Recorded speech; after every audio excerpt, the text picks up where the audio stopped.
কৃষ এবং লক্ষ্মী একটি সুখী রোমান্টিক দম্পতি। তারা বাস করত পাহাড়ের বুকের সুন্দর রোজেনা ভ্যালিতে। কিন্তু তাদের নতুন প্রতিবেশী আসার পর থেকে তাদের জীবনে ভয়ঙ্কর বিপদের ছায়া নেমে আসে এবং 100 বছরের পুরনো এক ভয়ানক সত্যের সম্মুখীন হয় তারা। কী সেই বিপদ আর কী সেই ভয়ানক সত্য, সেটা জানার জন্য আজকের মুভি এক্সপ্লেনেশনটি দেখতে থাকো। বন্ধুরা, যারা সাবস্ক্রাইব করেছো তাদের অনেক ধন্যবাদ, আর যারা এখনও সাবস্ক্রাইব করোনি প্লিজ আমাকে সাবস্ক্রাইব করে দিও। আমাদের মুভি শুরু হয় 1934 সালের ঘটনা দিয়ে, যেখানে আমরা দেখি একটি চাইনিজ পরিবারকে, একটি মা ও বাচ্চাকে, যারা একটি সুখী পরিবারের মতো এই বাড়িতে বাস করত। বাড়িটিতে একটি কুয়ো ছিল। মা বাচ্চাটির জন্য খুব সুন্দর পিয়ানো বাজাতো আর চুল আঁচড়ে দিত, অর্থাৎ হ্যাপি ফ্যামিলি ছিল। এবার ফিরে আসি বর্তমান সময়, যেখানে আমরা দেখি আমাদের গল্পের কৃষ্ণকান্ত আচার্যকে, যে একজন নিউরোসার্জন ছিল।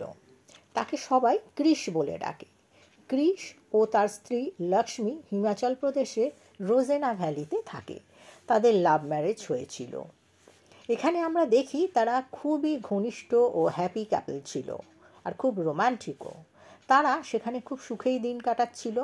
এমন সময় তাদের উল্টো দিকের বাড়িতে একটি পরিবার বাস করতে আসে, যে বাড়িটি বহু বছর ফাঁকা পড়েছিল। এই নতুন আসা পরিবারটিতে 5 জন সদস্য ছিল। পরিবারের মাথা পল ডিকস্টা, তার স্ত্রী লিজি ডিকস্টা, তাদের 2 কন্যা জেনি ও সারা, ও পলের বৃদ্ধ বাবা। এখানে বলে রাখি, জেনি পলের প্রথম পক্ষের সন্তান। তার মা মারা যাওয়ার পর পল লিজিকে বিয়ে করেছিল ও সারা তার সন্তান। হঠাৎ একদিন সারা খেলতে খেলতে কৃষের বাড়ির জানালার কাঁচ ভেঙে ফেলে। তখন সরি বলার জন্য জেনি ও সারা সেখানে আসে। জেনি তাদের বাড়িতে এসে কৃষের ছবি দেখে ও তাকে হ্যান্ডসাম বলে, যেটা লক্ষ্মীর একটু অদ্ভুত লাগে, কিন্তু সে সেটা ইগনোর করে। জেনিরা কৃষ ও লক্ষ্মীকে তাদের হাউস ওয়ার্মিং পার্টিতেও নিমন্ত্রণ করে। লক্ষ্মী ও কৃষ সেখানে যায় ও জেনি কৃষকে দেখেই অ্যাট্রাক্ট ফিল করে। সে কৃষের সাথে ফ্লার্ট করতে শুরু করে, যদিও কৃষ ব্যাপারটাতে ঠিক আমল দেয় না, তাকে ইগনোরই করে। এখানে তাদের কথোপকথনে আমরা একটা জিনিস জানতে পারি, যে জেনি কখনো কখনো ড্রাগস নেয়। কিছুক্ষণ পর কৃষ হঠাৎ দেখে সারা জানলা দিয়ে কিছু একটা দেখছে। সে দেখতে পায় জেনি তাদের বাড়ির কুয়োর সামনে দাঁড়িয়ে, এবং হঠাৎ সে কুয়োয় ঝাঁপ মারে। সঙ্গে সঙ্গে কৃষ বাকিদের ডাকে ও কুয়োয় ঝাঁপ দেয় জেনিকে বাঁচানোর জন্য। জলের নিচে সে হঠাৎই একটি ভয়ঙ্কর প্রেত মূর্তি দেখতে পায় ও ভয় পেয়ে যায়। দ্বিতীয়বার ডুব দিয়ে সে জেনিকে দেখতে পায় ও তাকে তুলে উপরে নিয়ে আসে। তাকে সিপিআর দিয়ে তার জ্ঞান ফেরায়। কৃষ ও লক্ষ্মী সেখান থেকে চলে আসে, কিন্তু বাড়ি এসে লক্ষ্মী খুব রাগারাগি করতে শুরু করে দেয়। বলে, তোমার কি দরকার ছিল ঝাঁপ দেওয়ার?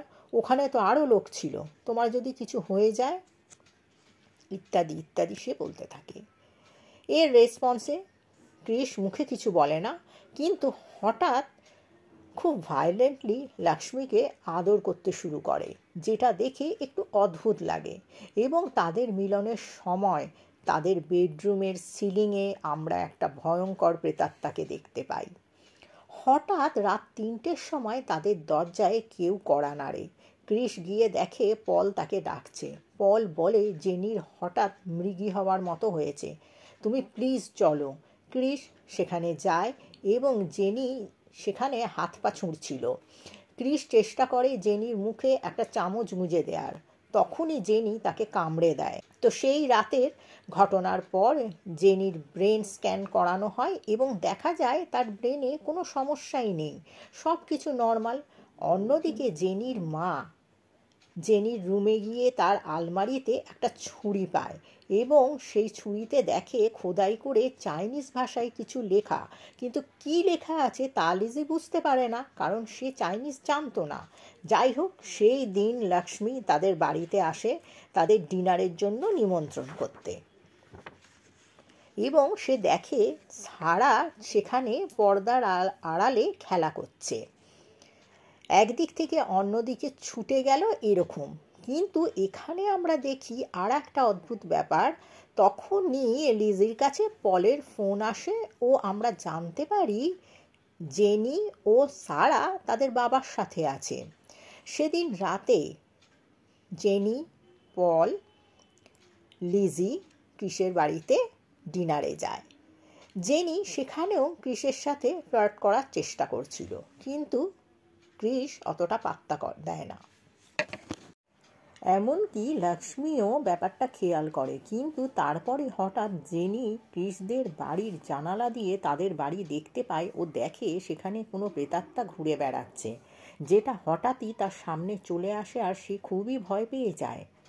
সেই দিন রাতে হঠাৎ পলের ঘুম ভেঙে যায়। সে শোনে পিয়ানো বাজানোর আওয়াজ। পলের বাবাও পিয়ানো বাজাতো, তাই পল উঠে চেক করতে যায় যে এত রাতে তার বাবা পিয়ানো বাজাচ্ছে কিনা। কিন্তু সে দেখে তার বাবা তো ঘুমাচ্ছে। পিয়ানোর কাছে গিয়ে সে দেখে সাউন্ড রেকর্ডার থেকে পিয়ানোর শব্দ আসছে। সে যন্ত্রটি বন্ধ করে দেয়, কিন্তু তা সত্ত্বেও আবার সেটা নিজে থেকে চলতে শুরু করে দেয়। পল রেকর্ডারের ব্যাটারি খুলে দেয় এবং সেখান থেকে চলে যায়। দেখা যায় পিয়ানোর ওপর একটি হাত। পরদিন ক্রিসের বাড়ির কাজের মহিলাটি তাদের একটি ফোন দেয়, যেটি ছিল জেনির ফোন। সে আগের দিন রাতে তার ফোনটি ফেলে গিয়েছিল। ক্রিস সেটা দিতেই যাচ্ছিল, তখনই সেই ফোনে পলের কল আসে। পল বলে সকাল থেকে জেনি ও সারাকে খুঁজে পাওয়া যাচ্ছে না। পল ও ক্রিস খুঁজতে খুঁজতে একটি খাদের ধারে আসে। জেনি খাদের ধারে খুবই বিপজ্জনকভাবে দাঁড়িয়েছিল। সারা তার পেছন পিছন যাচ্ছিল। হঠাৎ সে হড়কে যায়, প্রায় খাদে পড়ে যাচ্ছিল আরেকটি হলে। ক্রিস তাকে উদ্ধার করে। জেনি ও সারা বাড়ি এলে পল জেনির ওপর খুব রাগারাগি করে ও তাকে বকাঝকা করে। তখনই জেনি সেখানে অজ্ঞান হয়ে পড়ে যায়। পরদিন তারা জেনিকে ক্রিসের হসপিটালে নিয়ে যায়, সেখানে এক সাইকোলজিস্ট ডক্টর প্রসাদকে দেখানোর জন্য। ডক্টর প্রসাদ একান্তে জেনিকে প্রশ্নোত্তর করলে জেনি বলে তাদের বাড়িতে একটা স্পিরিট আছে যে তাদের সেখান থেকে চলে যেতে বলছে। সেই আত্মাটা হলো একজন চাইনিজ, কারণ সে চাইনিজ ভাষায় কথা বলছে। আর জেনি গুগল ট্রান্সলেটের মাধ্যমে সেই সবের মানে জেনেছে। যাই হোক, ওই দিন জেনির দাদু বাড়িতে একজন বাঞ্জারা ওঝাকে ডেকে আনে, যে এসেই বুঝতে পারে যে বাড়িতে কিছু সমস্যা আছে। কিন্তু পল তখন এসব বিশ্বাস করত না, তাই সে তাকে তাড়িয়ে দেয়। ওই দিন রাতে পল হঠাৎ দেখে জেনি রাতের বেলা বসে চুল আঁচড়াচ্ছে, আর তার হাতের চিরুনিটা হলো সেই চিরুনিটা যেটা একদম মুভির শুরুতে আমরা দেখেছিলাম, যে সেই চাইনিজ মহিলাটি তার বাচ্চাকে চুল আঁচড়ে দিচ্ছে এই চিরুনিটি দিয়ে। ডক্টর প্রসাদ এর পরের দিন বলে যে জেনির ওপর তিনি একটা থেরাপি করতে চান, অর্থাৎ তিনি হিপনোটাইজ করে সব কিছু জানতে চান, এবং তিনি সেই মতো আয়োজন করেন। ডক্টর জেনিকে হিপনোটাইজ করে আর তাকে জিজ্ঞাসা করে, তুমি খাদে কেন গেছিলে? জেনি বলে, আমি যাইনি। তাতে ডক্টর বলেন, তাহলে যে গিয়েছিল আমি তার সাথে কথা বলতে চাই। সেই সময় জেনির ভেতরে যে আত্মাটা ছিল সে কথা বলে ওঠে চাইনিজ ভাষায়, এবং সেখানে উপস্থিত ট্রান্সলেটার সেই কথাগুলি ট্রান্সলেট করে। জেনি বলে যে তার নাম হচ্ছে লি জিন, এটা তার বাড়ি এবং সে চায় না এখানে কেউ থাকুক। এই সব বলার পর সে তার পেট ঘষতে থাকে। ডক্টর বলে, এটা তুমি কেন করছো? সে উত্তর দেয়, আমার পেট থেকে রক্ত মুচ্ছি, যেটা খুবই অদ্ভুত লাগে।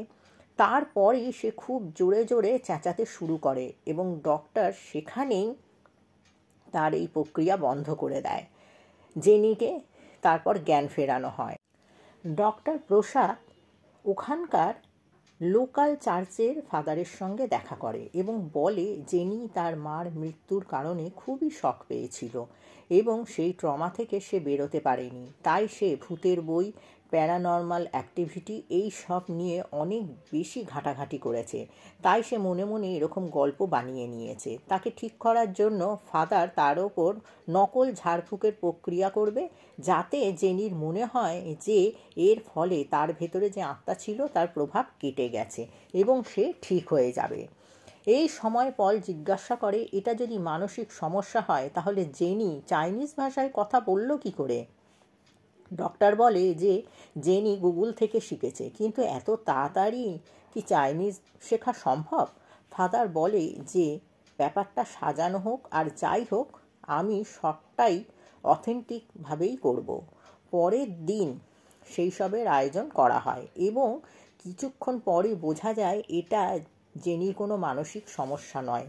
লি জিন তার আত্মা জেনির ওপর সত্যিকারেই ভর করেছিল।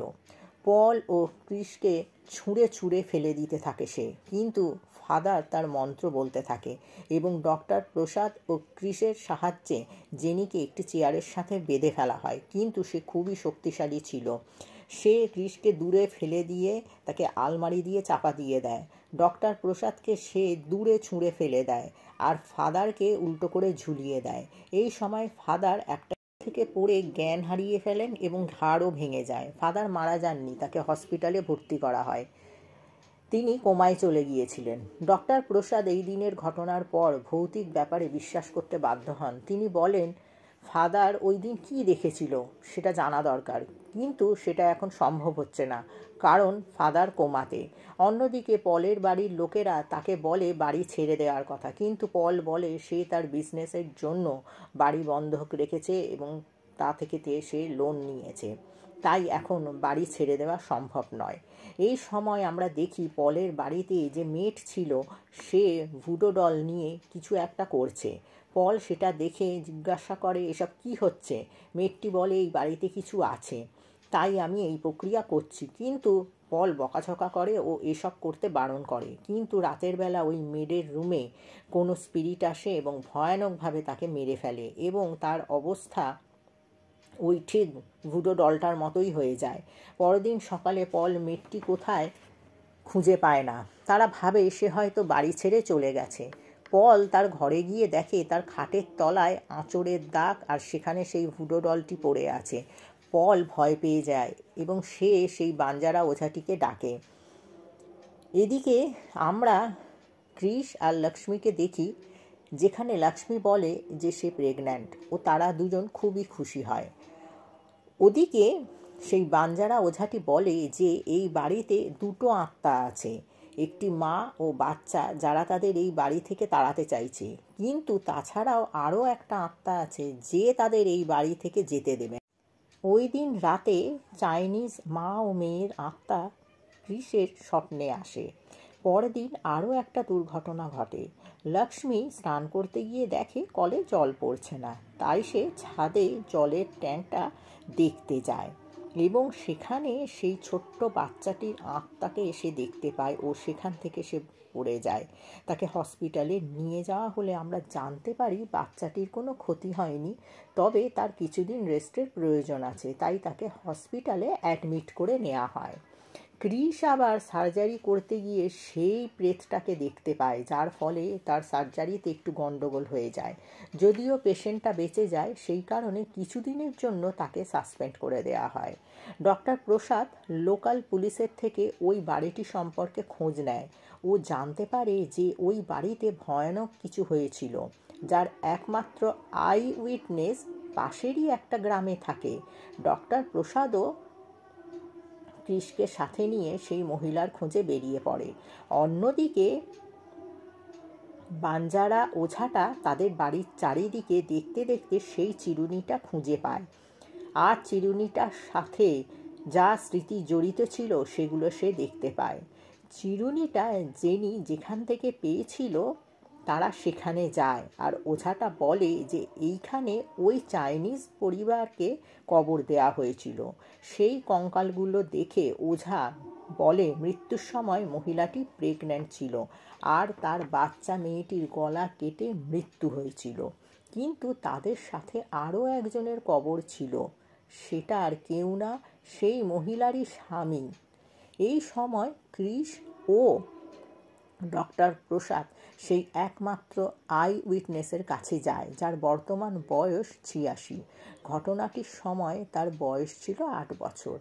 তিনি বলেন, ছোটবেলায় উনি প্রায়ই ওই বাড়িতে ফুল তুলতে যেত। ওই বাড়ির মালিক ছিল লু ওয়েই, যে চীন থেকে রেশম এনে এখানে ব্যবসা করত। একদিন সূর্যগ্রহণের দিন ওই বাড়িতে সে গেছিল। তখনই লু ওয়েই তাকে তুলে এনে অদ্ভুত মন্ত্র পড়তে শুরু করে এবং তার গলা কাটতে যায়, এবং সেখানে তখন তার স্ত্রী চলে আসে ও বাচ্চাটিকে পালাতে সাহায্য করে। তাতে তার স্বামী এত রেগে যায় যে তার স্ত্রীর মাথা চেয়ারে ঠুকে দেয় এবং সে অজ্ঞান হয়ে যায়।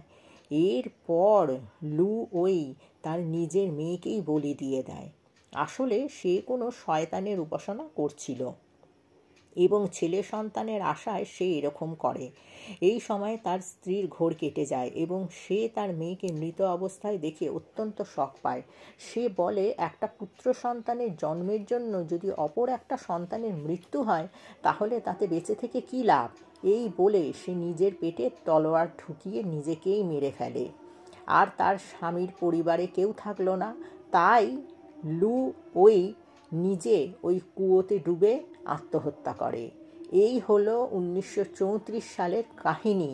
কিন্তু এই গল্পের আসল টুইস্ট তো এখনও বাকি ছিল। এই সময় আমরা দেখি লক্ষ্মীর হসপিটাল রুমে মা ও মেয়ের আত্মা ছিল।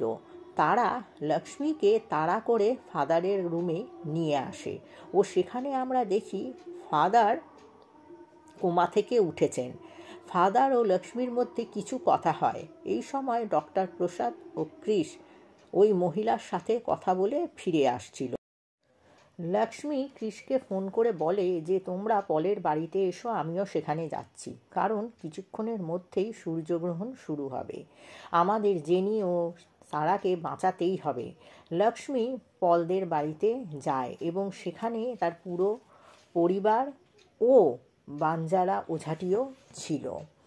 লক্ষ্মী ক্রিসকে বলে, জেনি কোথায় আছে, খুঁজতে হবে, এবং এই বলে সে ক্রিসকে জেনির রুমে বন্ধ করে দেয়। এবং এখানেই আমরা জানতে পারি সেকেন্ড বিগেস্ট রহস্য, অর্থাৎ ফাদার সেদিন কি দেখেছিল।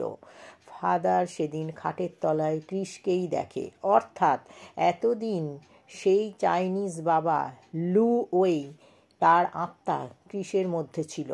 যেদিন ক্রিস কুয়োতে ঝাঁপ দিয়েছিল সেদিনই তার আত্মা ক্রিসের শরীরে প্রবেশ করে, কিন্তু ওই কুয়োতে ডুবেই সে কিন্তু প্রাণ দিয়েছিল। এবং এই এত দিন মা ও মেয়ের আত্মা অন্যদের বাঁচানোর চেষ্টা করছিল। আর লু ক্রিসের মাধ্যমে সূর্যগ্রহণের দিন সারার বলি দিতে চেয়েছিল, এবং ডক্টর প্রসাদ এটা বুঝে গেছিল বলেই ক্রিস তাকেও মেরে ফেলেছিল।